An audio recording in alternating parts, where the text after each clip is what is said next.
what's the worst story each of you could give in terms of what's the worst experience in your working life from an LGBTQ perspective? Got an awful I am going to ask for your best after, so yeah. I think one of my worst when I was still a Sparky. Sat down in the staff canteen with my boss, and there was a couple of porters and a couple of kitchen porter staff down there. And I think it was something like changing rooms was on, and there was 2 people on it that were clearly living in the same bedroom together, and they were like, "Oh, something's going on here. What's all this about?" And the conversation sort of went out and started getting all homophobic, and I was getting to the point where I was thinking, "Oh, I'm going to start telling people." And then my boss piped out with, "Oh, you know what? Hitler had the right idea. Just kill a lot of them." Oh God! And I was like, "Well, That is just... I'm relieved. I didn't tell anyone." Yeah. But that just like really sort of stuck with me for a long time. Yeah, I mean, that's hearing that. And then just having to get in and go in there like every day after that and sort of look at them. That must have been very hard. Yeah, because your perception of that, who you maybe even thought was an all right person until they said that, your perception of that individual would have changed. How did you deal with it as well? Because I think that'll be important to listeners that maybe experience something similar. I think initially I kind of managed to somehow quietly usher myself out, and I cried in the staff toilet for about 20 minutes. And then got out the paper and looked for another job, probably. Started looking for another job and stayed there a little bit longer though, weirdly enough. Yeah. I'll save the other half of that story maybe for my good part. No, that's fine. But you know what though? What's quite interesting is that because of an off the cuff nasty comment, they probably lost a very good member of the team. Sure. You know, and that's crazy, really. And anyway, the good comment. I'm going to do each good and bad for each here. Yeah, the good side of that is did come out to him eventually. Yeah, how was he? He changed his perception quite quickly. I think he had this. So he didn't get the SS uniform. No, didn't line me up against the concrete wall. Well, that's good at least. You know, that's positive. We had a conversation. At first, it was kind of like, "I don't care as long as you do your job, son." Yeah. But then we were out one night, and you know, sort of booze sort of lubricates the truth and things. He sort of came out with something. He's like, I was talking to one of the receptionist lasses, and she told us that I said this comment, and I don't even remember saying it. Right. It's like, you know, I'm a working class bloke. I go to the working men's club. My dad was a miner. It's just embedded into us, and you really educated us that you actually, you know, that people on that side are actually all right and normal. I mean, it was kind of, you know, a bit of a backhanded comment, but I knew where it was. I knew it was coming from. That was his attempt at an apology, by the sounds of it. And he put his arm around us and just went, you know, you've been like a son to us, and that. Yeah. I think that was like the warming bit where he actually went away, and I think he spoke to his missus about it at first, and probably was like, "Oh, dirty gets this and that." Right. Okay. And she probably kind of. Yeah. Sue was quite a driving force. So she led the household. Right. So okay. I think she probably helped. And she worked in an N-Power call centre. I think that's happened a lot. You know, I think that's what's driven the conversation forward. Is, you know, perhaps people like me whose family member came out who had a perception to begin with, and then they went, "Oh, but that's my sister." Yeah. Hang on a second. One of me, yeah. Oh, hang on. You know, I have to be different now. I have to, you know, and I think that's happened a lot throughout society, and that's where we are now, if that makes sense. Yeah. Satia, what about yourself? Well, it's almost like, and it doesn't have to do with me, but it is almost there's a sadness to it, and then there's a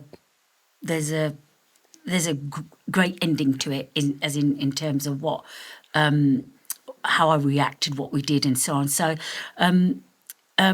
I said to you that I started the LGBT pride movement in the private security sector. Never in its 164 years had it ever been anything like it had been done. And through that process meant that I was going to collaborate with industry leaders and etc. And this is a you know, one of the biggest employers actually in America as well. That and they have work here as well. Oh, but it's a far larger community than people realise. When you look at it and they all bought into it because they loved it, and anything that they could see the sense of why I wanted to do it, and they were reaching out. They wanted a space, or they wanted a voice. They wanted to include, and they wanted to recruit more professionals from the LGBT community. So when I was in the process of creating that group and that collaboration, having that march, and it was the biggest. It was the 50-year anniversary because it was the first one after. Can imagine after post-COVID, 50-year celebration, and. In one of the team I was working with was a lady, and she goes, "Can I talk to you? It's out of this group. It's separate." And of course you can. I gave her my number, and she said, "Look, like I'm a Catholic. I am struggling with, my son's come out as gay. I've been all my life. I've grown up. This is, and I'm sort of struggling with it. I'm going to be open, but my son's being self-harming. He says he wants to kill himself and etc. What can you do? How can you help this situation?" And I'm like, "Oh God, this is totally different to, this is a mother now, humanised. This is all I'm talking to is a mother. That is all I care." And I said, "If you trust me," all I thought was, "Would you like me to communicate with him? Please give my number, my details, and so on." And cut a long story short, I started to communicate with the young man. He was a teenager, and he talked about his journey and that he had actually. And I said, "How do you cope with all the bullying and etc. and so on?" And I think the words I will never ever forget, and I just went silent, was with the bullying. And I said, "Okay, so it's okay. It's normal now." I'm like.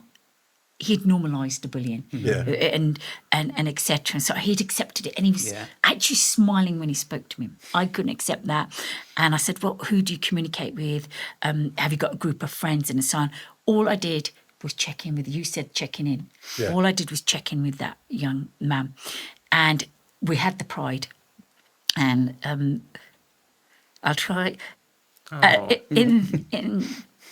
in the corner of my eye, when we were in London, we were doing the Pride. Yeah. In the corner of my eye, I saw that kid. He was sitting on a so comfortable, smiling with a Pride flag with his friends around him. Yeah. I will never ever forget that moment, and it was beyond the history-making event that we had. I saw beyond that. Right? I reached a kid that, felt so happy, and he only had about 7 or 8 calls with me after on FaceTime. After that, he was fine. He was famous. He was brilliant. He go out. He goes to London. He comes to the Pride every year. Yeah. And that sort of goes on to the movement. It's the movement, and that was that story on what we could do. Communication is key. It doesn't matter whether they're a work colleague or not. Look beyond that. You can never underestimate the power of conversation. Yeah, absolutely. And then I communicated, and I had to learn this myself. There are various groups that you can be part of, youth groups and LGBT groups. There's so much actual help out there, and I learned that for myself. It was a learning for me. And then equally, that Pride moment for 2022, and all the things that you see me do, I choose to give 75% and more of my week back for nothing. Yeah. Right? All the voluntary roles I do. And I'm lucky enough that I have an employer that gives me a full-time salary on 2 days a week. Yeah. I will never, ever compromise that. But what you need to know is that I choose to give that back to people, to the communities that I'm part of, because I will never ever compromise that. I'll always choose the people over profit. One of my colleagues said, your tag should be that. And my association we've connected around the world. The association is connected around the world, the community groups around the world, and etc. and so on. So that good. So, and then that history-making moment, because it was history-making, we'd never, ever done it in the private security sector. Yeah. And now that we're going to leave that behind. I want to know what are my nephews and nieces, what is the community, what my family going to look at. I don't want them to go into the work. Can you imagine going into the workplace and not just being yourself and having a horrible experience? Yeah. Yeah. We will spend most of our life, most of our life in the workplace. I've spent 30 years. Most of my life has been spent in the private security sector. Yeah. And I cannot think of it not being a nice place. And nobody has ever turned me away for a collaborative opportunity, a workplace opportunity. And I think that's where I started to get recognised, and I'm on the Involve outstanding list. And I have to, this moment, David Furnish is number 1. Right, Wow. right, and I don't even know for his work with the AIDS Foundation and Elton John, and I got on it for the first time this year. Thank you, Suki Sandu and team at Involve. I'm number 60, going 16. I think I'm the first person from the private security sector to be on it. And then I won the British LGBT Awards. I won the Inspiration Award last year. And Jess Glynn went up and got her award after me for her partner. And Olivia Coleman was shortlisted. I love Olivia Coleman. You do, don't you? The Crown, I So love The these Crown. moments have to be celebrated. Our community has to be celebrated. There's enough role models now. Where would we be without them? Like the likes of Elton John and all the people, that have fought this fight before us, the Stonewall movement and etc. And so on. Amazing things. There you Yeah. have. And who's that gentleman on and the political guy that does all that work around? Peter Tatchell. That's the guy. 100%. I mean, he's been hated by so many people, including his own community, Yeah, he for has. the way he's driven things. But he's never stopped. He hasn't. He's been punched, kicked, etc.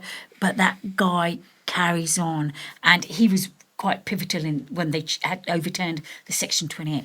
Sorry, No, that's sorry at all. that's my Really inspiring, isn't it? moment. And over to you, Stephen.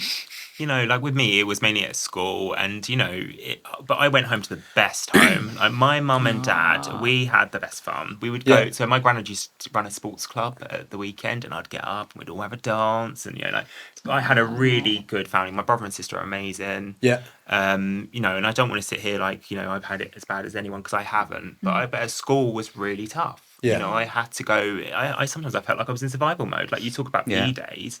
You know what I was good at? Running, like long distance running. I used to always win it. And I think it's because it was a sport on my own, and I was good at sport. I just didn't feel comfortable. And you could doing just it let with off all that others. steam. It's like everyone was just pissed you off. You just hammer yourself and Just you go for a run and then scream Yeah, at them.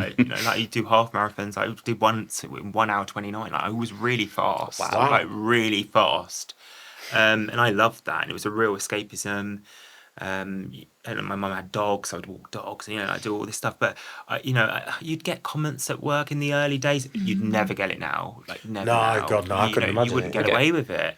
No.